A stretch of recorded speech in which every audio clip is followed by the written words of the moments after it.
Here with me now is House Homeland Security Committee Chairman Mark Green. Chairman, thank you for being here. You know, Hamas claimed responsibility for this. It killed 3 citizens, one of whom was a pregnant woman. They are actually bragging about it.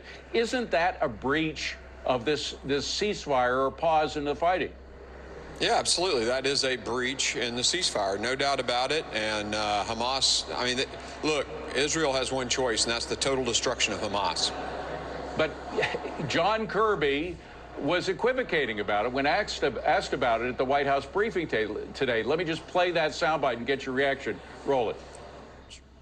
What impact has the shooting that Hamas taking credit for in Jerusalem had on the efforts to extend the humanitarian pauses?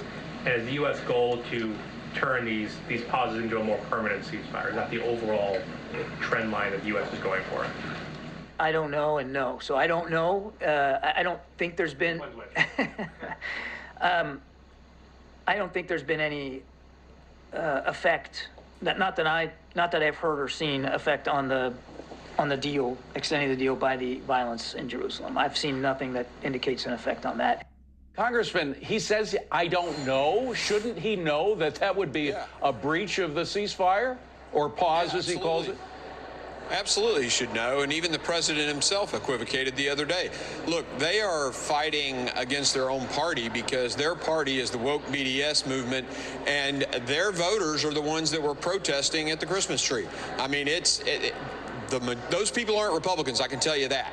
And so they're caught between a rock and a hard place on this one. And the right place is to be with Israel and to destroy, support Israel's destruction of Hamas. Where do you think this is going to lead, though? Do you think the president is going to completely abandon Israel's move to rid itself of Hamas as a neighbor? No, he's not going to do that, but he's going to continue to soft pedal on this because he thinks he has to cover his hard base. But the problem is that just emboldens our enemy. It emboldens Iran, it emboldens Hamas, and it emboldens Hezbollah. So, I mean, it's a terrible place to be, but unfortunately, that's what he's chosen. You know, the other people who are emboldened are these protesters. I call them protesters. I mean, there must be another word. Some of these protests are getting violent. They're making absolutely outrageous claims. Of course, the First Amendment, they're free to make those claims, but that Israel killed its own citizens on October 7th. I'm just wondering, the American people, I think, have just about had it with these folks. They know that a lot of their rhetoric is BS, that they're for wiping out Israel, that they are the ones for the genocide of Jews in the Middle East.